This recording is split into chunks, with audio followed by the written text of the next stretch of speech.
Salut à tous, j'espère que vous allez bien. De mon côté, ça va super bien.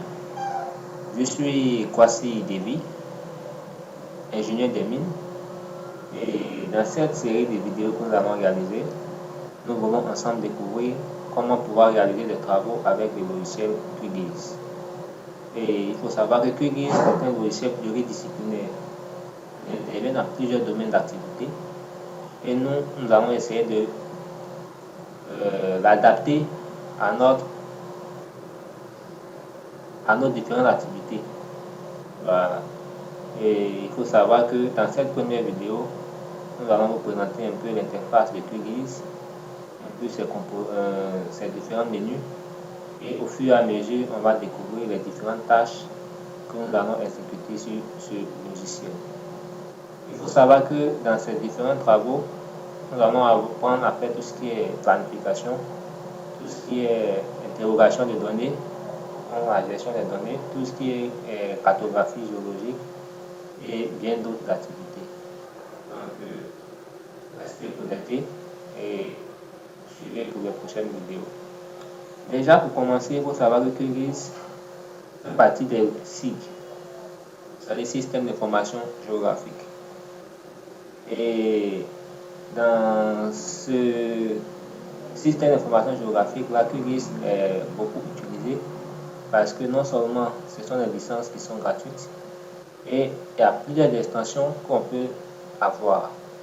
Donc, il y a plusieurs applications, il y a plusieurs travaux qu'on peut réaliser et le logiciel est beaucoup flexible. Alors, sans plus tarder, découvrons ensemble l'interface de ce logiciel-là. Pour ceux qui découvrent pour la première fois, il faut savoir que QGIS a un menu déroulant. Okay, donc, ici, voilà les menus déroulants qui sont là. Donc, là, c'est la barre des menus. Okay. Et bien avant d'arriver à la barre des menus, vous voyez ici le menu projet sans titre et puis QGIS. Ça, c'est ce que moi j'appelle la barre standard. Okay. Là, nous avons la barre standard ici. Ensuite, la barre des menus ici. Vous voyez Project, Edit, View, Course, Preference, ainsi de suite jusqu'à Add.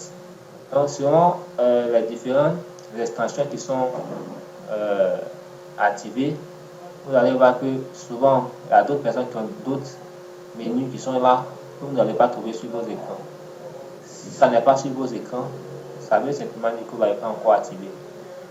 Voilà, si l'extension est activée, donc installée sur votre ordinateur, l'extension est ajoutée à QGIS, vous allez voir que le menu va s'afficher.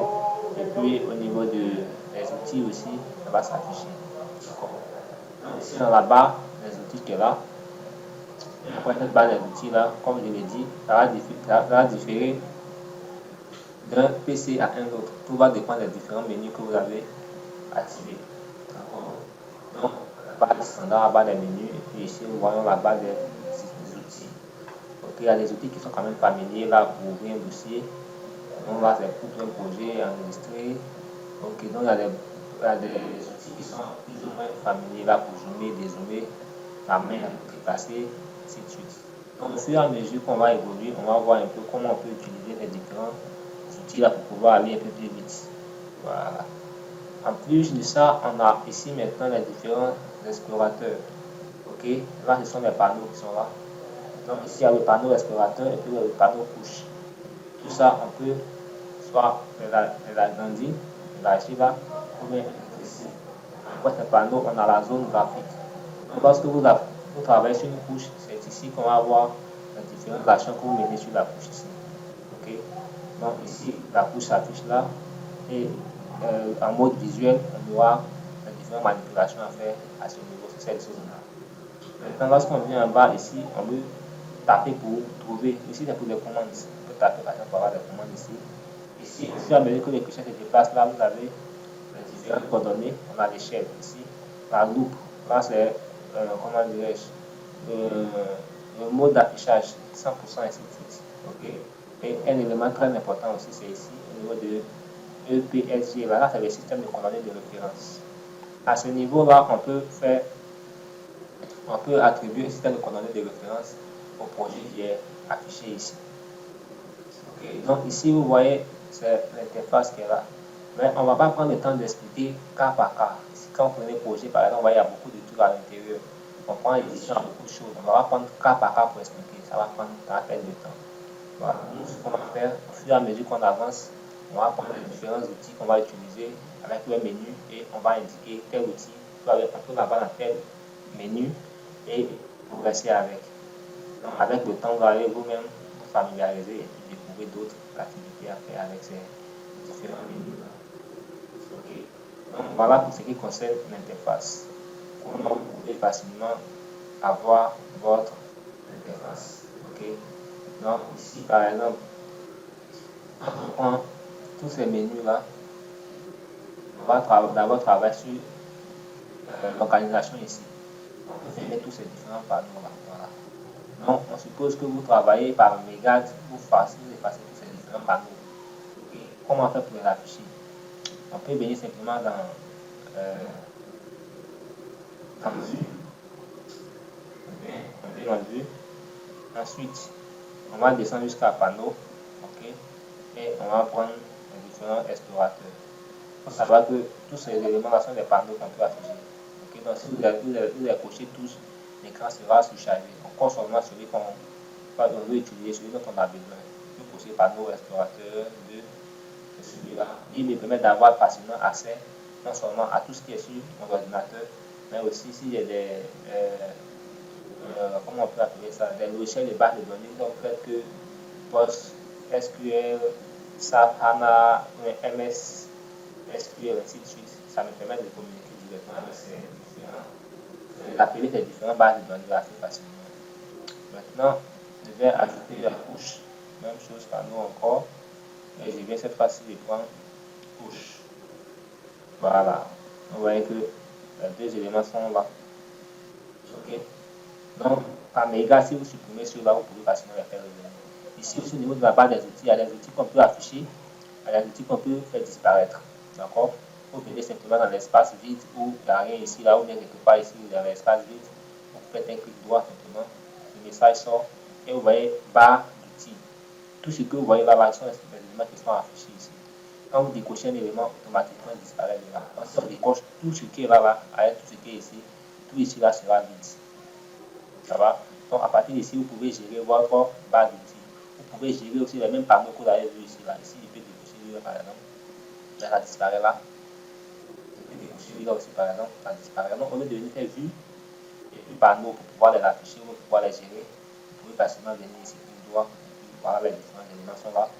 Vous pouvez facilement gérer les différents panneaux, les différents outils ici. Donc, ça, c'est comme ça que vous pouvez travailler. C'est bon. Maintenant, ici, on va parler un peu de l'importance de l'explorateur. L'explorateur, il est très important parce qu'il nous permet de naviguer directement dans notre ordinateur. Ok? Il nous permet de naviguer directement dans notre ordinateur pour chercher soit un élément dont nous avons besoin pour pouvoir faire un travail précis. C'est bon? Donc, ici, par exemple, s'il y a les anciens travaux que je veux peut-être afficher pour voir pour prendre les éléments à l'intérieur de ces anciens dossiers-là, je peux venir là simplement.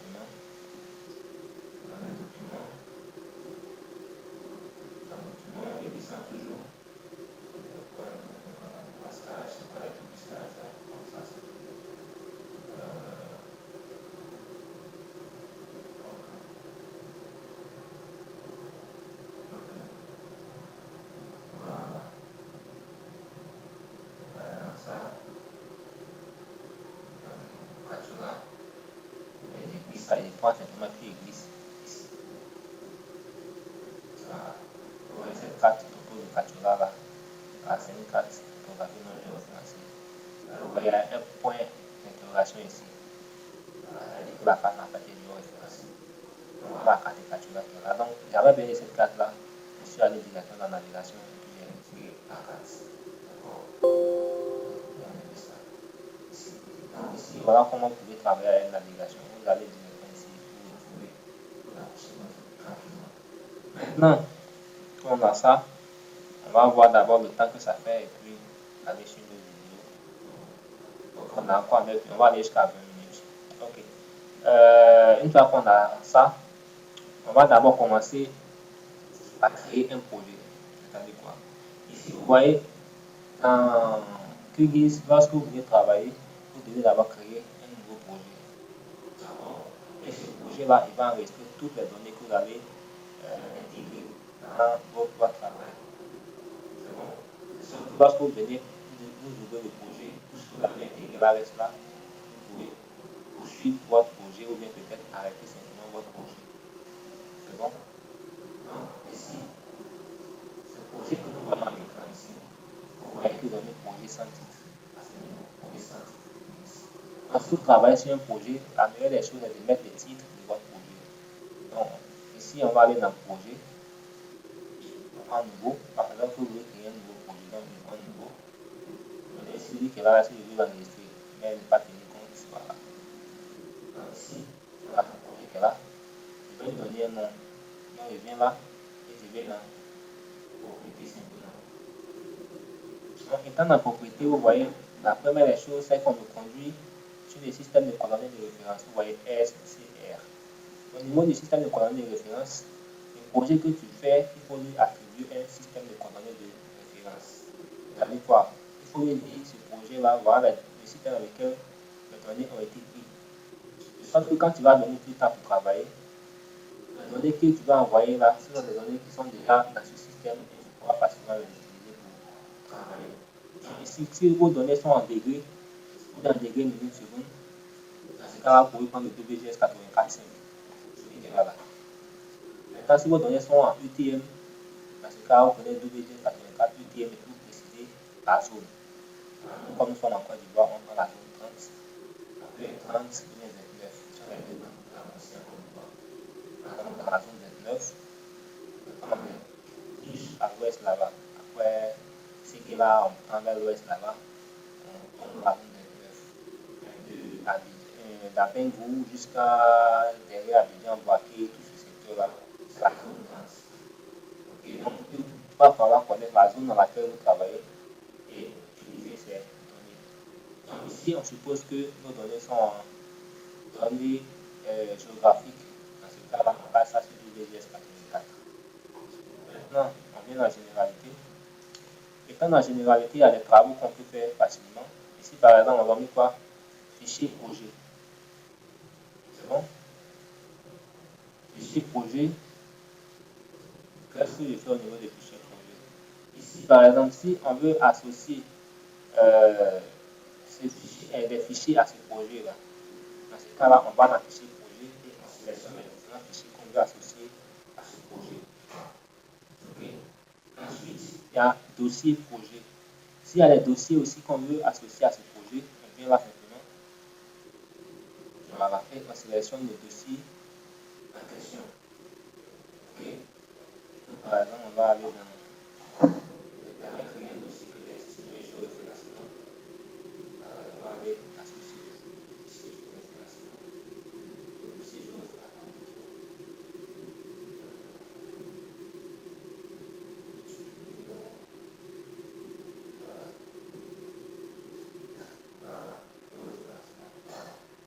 C'est associé ça au dossier sur le financement.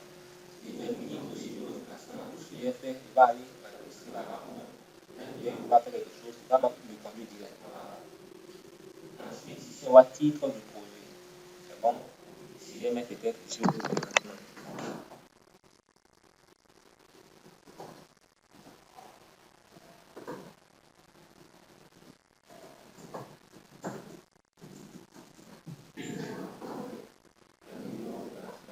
Ici, on va vouloir faire une sélection. C'est-à-dire quoi?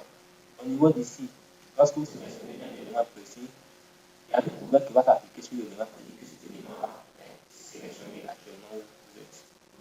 D'accord. Donc, si je sélectionne un point, automatiquement, ce point-là va prendre la couleur qui est là. La couleur jaune passe un peu par défaut. Vous pouvez définir la couleur si vous voulez bien la couleur par défaut. On va ici, couleur arrière-plan. Couleur arrière-plan, c'est blanc, c'est la couleur qui est ici. La couleur pour moi, là, c'est blanc. Par exemple, si vous, la couleur blanche, vous partez, vous pouvez venir là et puis prendre une autre couleur peut-être. Voilà, une autre couleur selon votre goût, votre métier. Voilà, vous prendre une couleur pour vous préférez.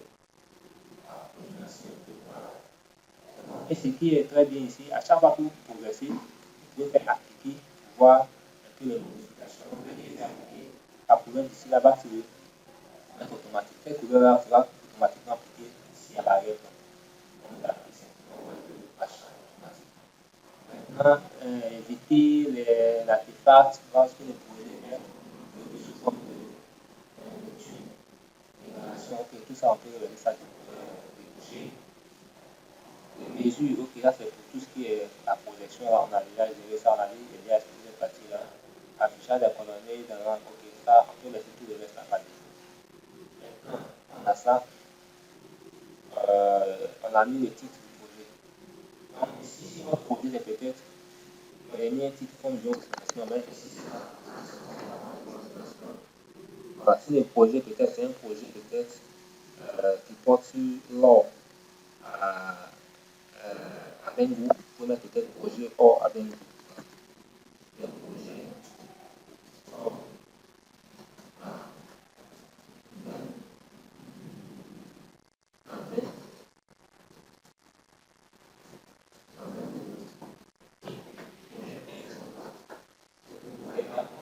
Maintenant, si tout ça va être bon, on peut maintenant faire OK.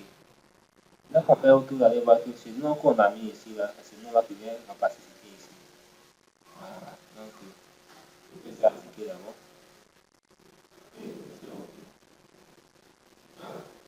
Si je fais OK comme je vous l'avais dit, quand je fais OK, automatiquement le nom du projet change. On va projet or à Bengu. L'or, ça n'a pas été bien écrit, donc il peut revenir là, de l'autre côté. Projet or.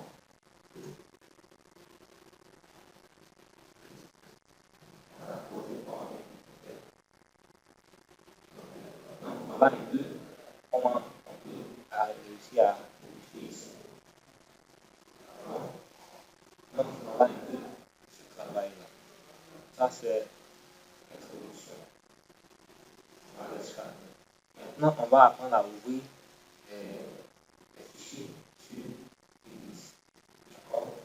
Donc, la prochaine étape va consister à ouvrir les fichiers sur Linux. Et on va apprendre à ouvrir les fichiers